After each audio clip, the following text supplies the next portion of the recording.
Ito na yun, ayan o. Tingin nyo na. Dumiretso din kayo, ano? Yan ang kaduluhan ng kalsada. So possible lang pa sa kami. Kalsada, ayan. Possible lang pa sa kami na, ayan o. So Commander, kamusta yung paglipat natin sa Candelaria? Mag-iisang taon na nakalipas. Sa ano naman, sa tingin mo naman, dapat ba tayong mag-stay sa Candelaria o kinakailangang bumalik ng Bicol sa tingin mo? Tanong ko naman, anong adjustment yung ginawa mo bilang isang nanay kumpara nung nasa Bicol? Kamusta? Okay ba ang naging buhay natin dito sa Candelaria o hindi? Hello guys! Welcome back sa channel ni Commander. At for today's video ay may pupuntahan tayong isang mahalagang bagay, isang mahalagang lugar, isang mahalagang... Bala na, yan nyo na lang. Basta may pupuntahan tayo guys ngayon. Kasama ko si Commander at si Cairo. Cairo, say hi! Say hi to my vlog! Yeah! Pogi naman yan, no? Saan ka pa? Ito pa, may isa pang pogi dito. Say hi! Hi! Tapos kasama namin si JM. Tara, sakay na Marcos. Tara. Malilit na tayo sa lakad natin. Anong oras na? Wala na tayong oras. Kailangan natin magkaroon ng oras para tayo magkaroon ng oras. Go! Go! Alright, so may iwan dito sa bahay si Mac, tsaka si MJ. May iwan dito. Kami may pupuntahan tayo ngayon guys. Ito ay isang... Ha? Maya! Saan tayo pupunta? Sa ano? Sa Uy! Uy! parang sa Roblox. Uy! Ano sabihin? Malalaman nila yung pupuntahan natin. Yun yung punta namin. Oh, sinabi mo na. Hindi na surprise. Tsaka bawal. Bawal pa palang ano, ipakita ngayon. Uy! Tara, samahan nyo kami guys. Woohoo! Ano oras na ba? Lasing ko na pala. Parang ko dyan? Excited ka na ba, There's lot GM? of fruits! Hey! That's my ano pati strawberry! Aba, walang strawberry dito anak. Naliligaw ko ng lugar sa Bagyo lang yun, ha? Malunggay sa garden! Hindi, may malunggay dun. Ano yung favorite mong soup? Malunggay. Ano yun? Malunggay! Malunggay, inabraw. Apo, okay, so tara, kita kasi tayo, samahan nyo muna kami sa maiksing biyahe natin ngayon, patungo din sa patutunguhan natin para makapunta tayo sa pupuntahan. Yeah! So, huwag nyo na lang ako intindihin, basta. Tara. So guys, ayan, kasalukuyan, dumadaan kami ngayon dito sa part na ito ng Chaong. Medyo saktuhan lang yung sasakyan dito. Diba? Saktuhan lang yung sasakyan. Hindi naman sobrang rough road. Sakto lang. Pwede dito ang kabayo. Pwede kabayo dito. Sa totoo lang ay hindi dapat ako mag-vlog dahil yung mga ganitong lakad namin, nasanay na kami na ito dati ni Commander na hindi namin binavlog yung mga ganito, di ba? Kasi nga alam nyo na, kapag ka may isang bagay ka kasi na gusto tapos pinapakita mo yan sa maraming tao, kadalasan dyan hindi natutuloy. Kaya kami ni Commander itong pupunta namin ngayon, dapat di ko talaga din vlog. Pero since nandito na lang din naman tayo, Pasilip lang. samahan nyo na kami, di ba? Pasilip mo lang. Oo. Tara, malapit na. Uy, parang wala ng bahay dito. Wala ng bahay dito guys. Parang madilim dito paggabi. Ayan o. Parang madilim-dilim dito guys ah. O ayan o. Buena Vista East. Ito na tayo guys. Buena Vista na tayo. Happy ka na? Yup. Oh, may mga dragon fruit. Oh. May mga Dragon Balls guys. Dami. Dragon Balls. Dragon fruit. Ano? Diyan sa side. Hindi nyo kita guys eh. Sayang. Yan nyo. Bawi na lang mamaya. Yun, baby. Saan na tayo? Malayo pa ba dyan sa mapa? Malapit na. Paliguan na. Oo. Ilog, ganyan. Tabi ng paliguan. Tabi ng ilog o resort? Resort. Ah, akala ko naman ilog. Kung ilog sana, maganda. Di ba? Wala dito yung punta namin yung ilog. Ang ganda naman ng ambience dito, ano? Ambiance. Farm ng... Ito, farm resort, ano? Oo nga, may resort pala dito. Farm resort. So guys, kasalukuyan, kinakailangan namin magtanong kasi hindi namin mahanap yung patutunguhan namin. Kaya magtanong tayo sa tao kung saan yung MC Blue Water Resort. para mahanap natin kasi katapatan ninyong kinakailangan namin puntahan. So yun ang una natin. Ito, may tao. Ayun, ano yun? Hindi ba yung blue? Ayun. Hindi kaya yun? Excuse po. Saan po kaya tayong MC Blue Water Resort? Dulo pa? Hindi po, lupain po yon yung harap. Di ba lupain po yung harap nun? Dulo pa po? Okay po, salamat po. Alright, so ayon kay tatay ay sa dulo pa daw. Medyo may kalayuan pala, no? Oo, malay. Pero okay din ang At saka yung naman, yung kalsada naman is sementado. Ganda naman. Kaya wala namang problema siguro. May mga nagbo-bike doon na bata, oh. Oo, may Ayun, oh. Hindi kita sa camera natin eh. Basta may mga nagbo-bike doon. Ayun, yung madadaanan natin. Grabing tanawin, oh. Lalaki ng lupain dito, guys. Ayan, dami nagbo-bike, oh. Lawak. As in, talagang taniman lang to, no? Nag-enjoy sila. Ma'am, excuse po. Saan po yung MC Blue Water Resort? MC Blue. Blue Water Resort. Resort. Alam, sir. Saan kaya yun? Pero taga dito po kayo. Oo, Bella Vista East. Oo nga po, yun yung sabi eh. Pero may resort dito. May resort ba dito sa unahan pa? Kulay blue yung pintura niya eh. Blue Water Resort. Swimmingan. May pool, may swimming pool. Kaya doon sa banda, ha? Nalampasan na kaya namin?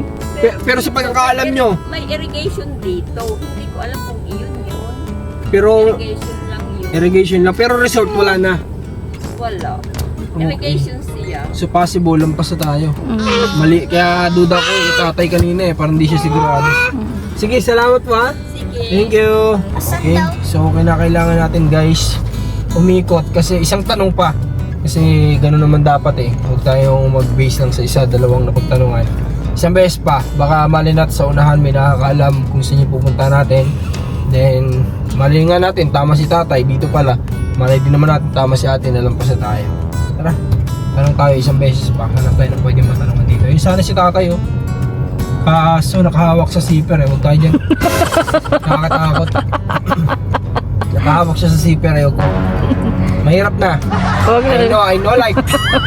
Bakit ang gagawa pag ganun? Hindi ko alam. Basta mahirap na. Oy, Ay, masikip na ang rough daan. road na boy. Masikip na ang daan. Rough road na dito guys. Wala na tayo dito lulusutan. Wala na. Alright, so possible tama si ate. Mhm. At si tatay ay ayun. Kaya mahirap yung... Ba't sa akin nakatingin na ito? Ayaw niya sa iyo. So paano tayo atras nito ngayon? Paandar natin to ng puro patras. Diyan oh. Ha? Diyan oh sa loob. Eh, ano mo? Baka sabihin may bisita tayo. Tapos pinaganda ka kaagad ng pagkain. Nakikatras ka lang naman. Tara, pasok. Sabi nga nun. Yung pala may meron ba dyan? Kaso may tricycle ano? Sayang, pwede sana tayo umikot. Matrasan mo ang tricycle. Pwede po ata. Hindi, tinan mo lang yung pwesto niya. Pwede? Wala siyang lubak, wala siyang ano. Sige, check ni JM guys para sigurado tayo. Wala nga, walang ano. Pwede. Yan ang si Kuya, may motor. Tanongin mo. Tara. Tanong. Kuya ka mo, kuya. Kuya! Kuya! Ay, doon. Binasted niya ako. Diyan, si nanay? Meron dyan? Bababa ako. Ay, may bundok! Ang ganda ng bundok! Wow! Wow! Babe! Grabe, ang ganda! view! Ang ganda Hindi ko view! nakita yun, oh. Oo, ayan! Sobrang ganda, guys, oh. Oh, Yan, yung bahay namin, nasa likod talaga mismo yan. ah, Pero hindi namin na-appreciate yan, masyado. kasi nasa ano tayo. Hindi namin na-appreciate yung bundok na yan kasi nga, medyo... Basta, hindi ganun ka-visible doon. Pero nasa likod lang namin yan yung bundok na yan, pero hindi ganun ka-visible. Tignan nyo kung gaano kaganda. Oy, grabe! Anti-depression. Anti-depression. Tara, magtanong tayo dito kay nanay. Nay, magandang hapon po. Ano nga daw pangalan nun? MC Blue Water. Nay, saan dito may resort na MC Blue Water? MC? Dito ba na may resort pa ba dyan sa dulo? Wala na? Oo, sa Kadaluhan, sa Dead End. Dead End? Ano kayang pangalan ng resort na yun, Nay? Hindi ko lang alam. Kulay blue yung pintura niya, hindi? Blue din, patingin nga anak. Papakita nga natin. Para... Sige. Sige, papakita natin guys. Patingin ako ng cellphone mo. Papakita natin kay nanay yung itsura ng ano. Sabi po dito sa Buena Vista, East. Is, East ba? Tama ba East? tapos, Ito na yun, ayan oh. anong tao yung may layon? Tingin nyo na. Dumiretso din kayo, ano? Yung kaduluhan ng kalsada, ang Pero na ito may simento pa ba dyan? wala. O ay di ibig sabihin hindi dyan ay kasi simentado Ay, pa oo eh. nga pala. Hindi niya Diba? yan. So possible lampas na kami. Kalsada, ayan. Possible lampas na kami na. Yan o. Sino bang may MC dyan? MC Blue Water Resort eh. Tatanong ko din dito kay Tay, baka pamilya. Hindi lalo na yan alam. Hindi niya kilala? Kasi hindi siya tunay na. Tataga rito. Okay, sige. So possible, babalik na lang kami. anak. Kasi oo nga, ari, Simentado to eh. Highway, Oo, ano. tapos kung ito ay wala ng highway, ibig sabihin hindi ito dyan. So, babalik na lang Hindi kami. nakikita. Pero bumalik kayo ano dyan sa Pailaya, tanong-tanong nyo na lang din. Inay, salamat na ha. Thank you po. Oh, babe. Thank you, Nay. Opo, Nay. Okay lang po. Hanapin na lang po namin ulit. So, babalik tayo, guys. Picturean. Tara. At least nakita ko na natanong natin si nanay na kung may sementado pa dito sa dulo. Din nasabi niya na wala na, rough road na yan. So malabo na dyan. Negative na tayo dyan. Kaya kailangan nating bumalik pa ganon. Tara. At nandito kami sa... Sabi mo hindi natin mahanap, anak. Hindi natin nahanap guys yung ano ulit yung MC. MC Blue Water guys. Dinanap namin. Ano yun? Daw yun. Pang utot. So kung hindi natin nakita yun ng pag- Wow! Ganda yung mga trees, guys. Oh, diba guys? Oh, guys, diba? Ganda. Wow! Oh, ganda. Ganda ng bahay. Tawag kay Tatay Billy. Guys. So guys, ang nangyari nga ay mali kami nung napuntahan. Buena Vista East pala yung napunta namin, West pala. So mag-aantay kami dito sa meeting place dito sa simbahan ng Chaong. Pero nakakita kong tindahan kaya bibili muna tayo guys. Tara, chichirya tayo. Uy, snacko. Magkano snacko po? 22 pesos. Kasya kaya yung pera ko. Ano ko nga kung kasya yung pera ko. Bali 44. 44, may sukli pa ako dyan sa East. Magkano ang kulang ko pa kung ikukuha pa ako isa? Kano po ba? 6. Okay. 66. Okay. Thank you. Tara, balik na tayo sa loob.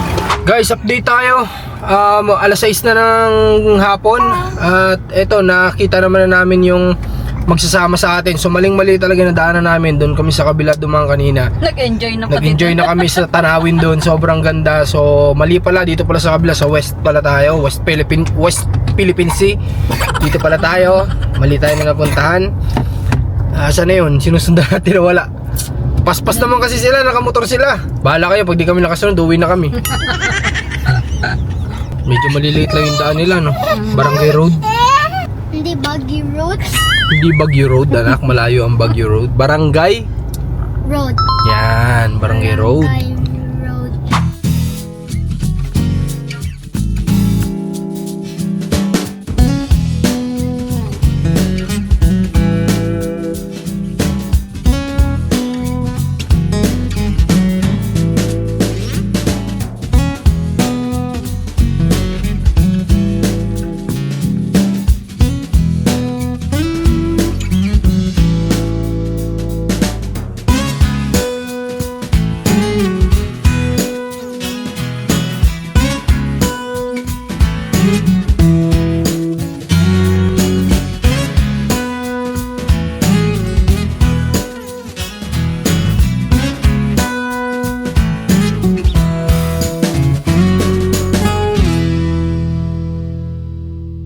Okay, so yun nga, nandito kami ngayon para i-continue yung naging vlog natin kahapon. Kasi kahapon, yung naging lakad namin is inabot talaga kami ng gabi. At para sa kaalaman ng lahat ay ayaw talaga naming sabihin kung ano yung purpose ng naging lakad namin kahapon. Pero, yun nga, konting ano na lang din na yung nilakad namin ay alam naman namin na yun ay mapapakinabangan namin someday ng pamilya, yung nilalakad namin kahapon. Kasi, ayun nga, ano ba naman yung purpose natin bilang magulang kung di isipin yung future din ng mga bata. So, yun yung nilakad namin kahapon. And then, yun nga, 1 year ago, o mag-1 year sa February pala, ay nag-update kami sa kung ano yung buhay namin na harapin sa Candelaria, Quezon. Kung maalala nyo yun na nagsabi kami na naglabas kami ng video ni Commander na kung nag-uusap kami kung sigurado na ba kami naiiwan namin ng Bicol at makikipagsapalaran sa Candelaria, kung doon magmi-mission. So yun, mag-1 year yun sa February. So ngayon nandito ako para kausapin ko si Commander ng personal kung ano ba yung yung status na ng yung kalagayan namin dito sa Candelaria mula nung umalis kami sa Bicol. Behind the camera kasi maraming nangyari. Ayan, kasi nakikita lang ng karamihan kung ano yung mga nilalakad namin, pero behind the camera minsan hindi naman nakikita. So, Commander, kamusta yung paglipat natin sa Candelaria? Mag-1 taon na nakalipas. Ayan, ang bilis ng panahon na nagtira tayo sa Candelaria. Parang isang isang ganun lang, yung 1 year, parang lang, ang bilis talaga. Pero ang daming nangyari kagaya nga nun. Nawalan tayo ng isang magulang. Yun yung pinakamasakit. At ang positive naman na nangyari sa atin ay yun nga, mas madami ka pang natulungan. Kumbaga, tsaka marami tayong naranasan na hindi din natin experience sa Bicol. Di ba? Hindi experience sa pag-adventure, hindi yun eh. Yung experience, yung karanasan na naranasan namin dito sa tinutulungan na hindi namin yung naranasan sa Bicol kahit kailanman. Like kay Ate Ninya, kakaibang case talaga yun na na-handle natin. So, kakaiba yung mga naranasan namin mula nung lumipat kami ng Candelaria. Ano pa yung iba mong napansin na nangyari sa loob ng 1 taon? Mag-1 taon. Mga nga, hindi inaasang mga ugali ng mga beneficiary. Yung mga beneficiary mo ay may taglay na kabaitan. At saka ibang yung pinakita at salubong ng mga taga Batangas at taga Quezon sa atin. Nakakamiss na nga mag-charity, pero syempre nagpapalaki pa ako ng ng baby. So, ayun. At saka sa akin naman, nakakatuwang isipin na binuksan tayo ni God ng panibagong mission or opportunity na makatulong dito sa Calabarzon, diba? Kasi ito yung mas malawak yung pwede naming marating, syempre, dahil ang Calabarzon ay malawak kumpara sa Bicol na meron lang ang Kapalonggang 22 na barangay. At halos lahat ng yun narating na namin. Diba? Yung kasuluk-sulukan. Kasuluk-sulukan. Talagang delikado din yung mga pero pinapasok. Ganyan. So, ayun. Sa naman, sa tingin mo naman,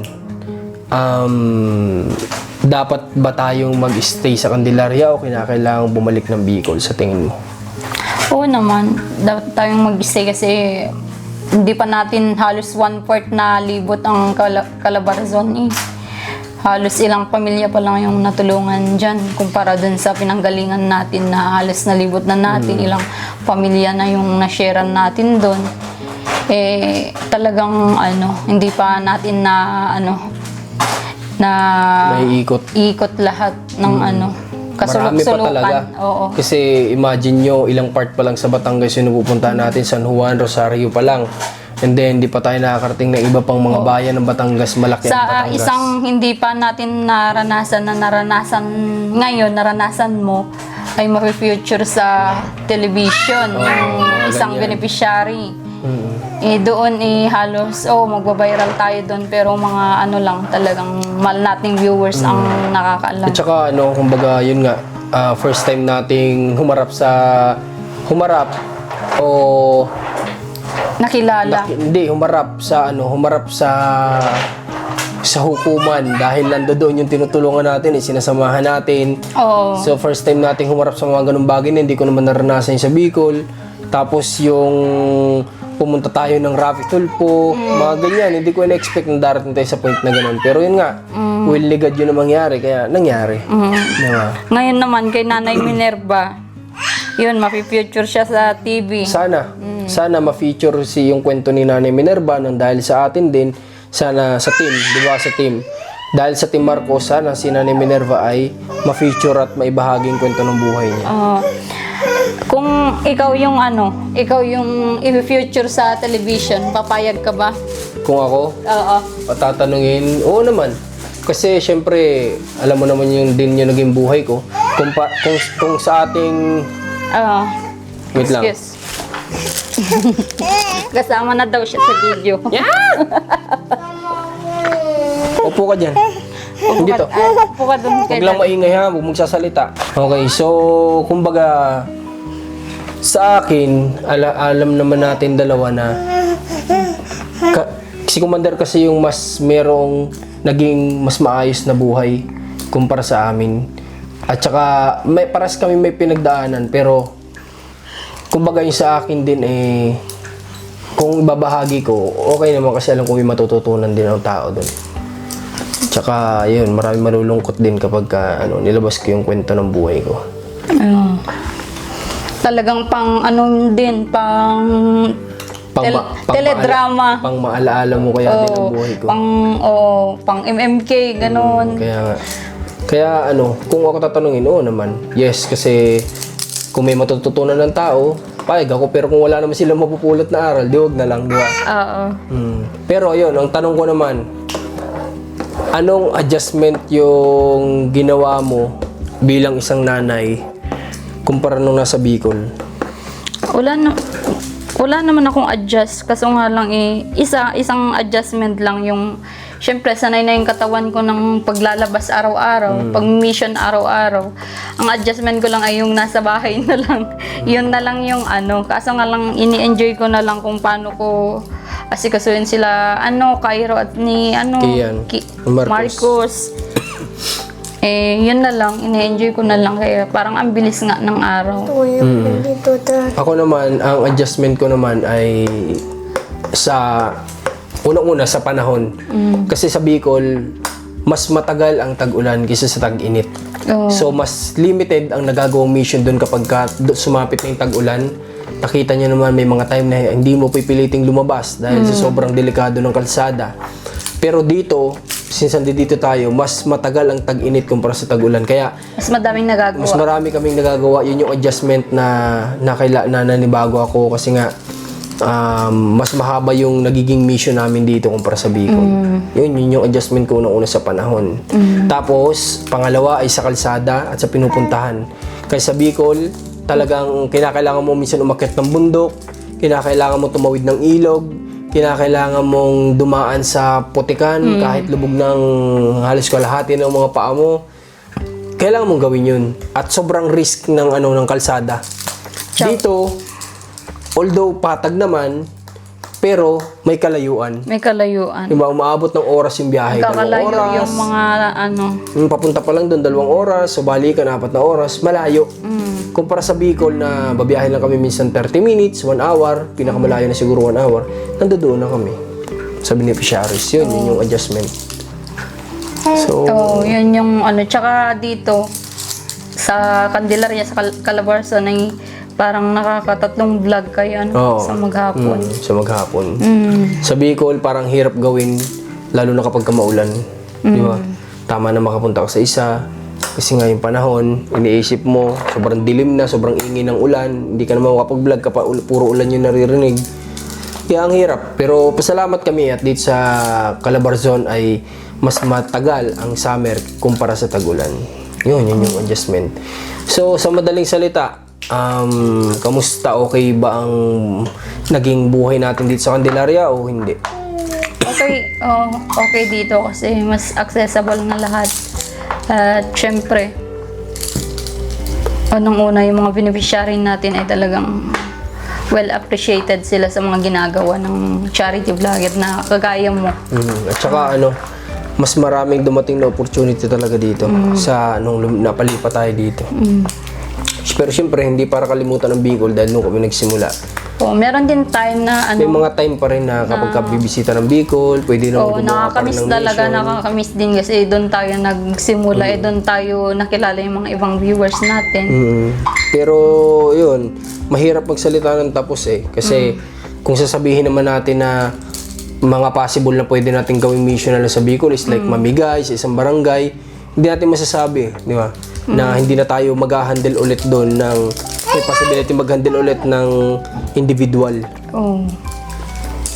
So yun, sa madaling salita, ang update sa amin dito sa paglipat sa Candelaria ay sa tulong ni God, sa blessing ni God ay Nakapag-share tayo sa ibang tao. mas maraming naging talagang hindi kapani-paniwalang naging mission dito sa Candelaria ng Team Marcos. Yun lang. At sa family naman namin, okay naman kami basta walang sakit ng mga bata. Yun yung Ay, yun ang number importante, one. masaya naman kami doon. At okay naman ang kanilang pag-aaral dito. At kung sa nature naman nila, hindi naman sila masyadong nanibago. At kumbaga mas excuse. Mas naging masaya sila dito kasi nga marami silang napapasyalan. Okay, so yun lang. Ito nga pala, Marcos, say hi. Hi. Si Cairo. Say hi. Say hi. Say hi ka. Hi! Okay, so yun lang ang update sa amin at salamat sa pagsama sa amin kahapon kahit na hindi namin naipakita yung pinakalakad. Basta yun na yun para sa mga bata na magagamit nila someday. Yun lang po, maraming salamat sa suporta. Channel ni Commander, God bless sa lahat. God bless. Ingat po kayo.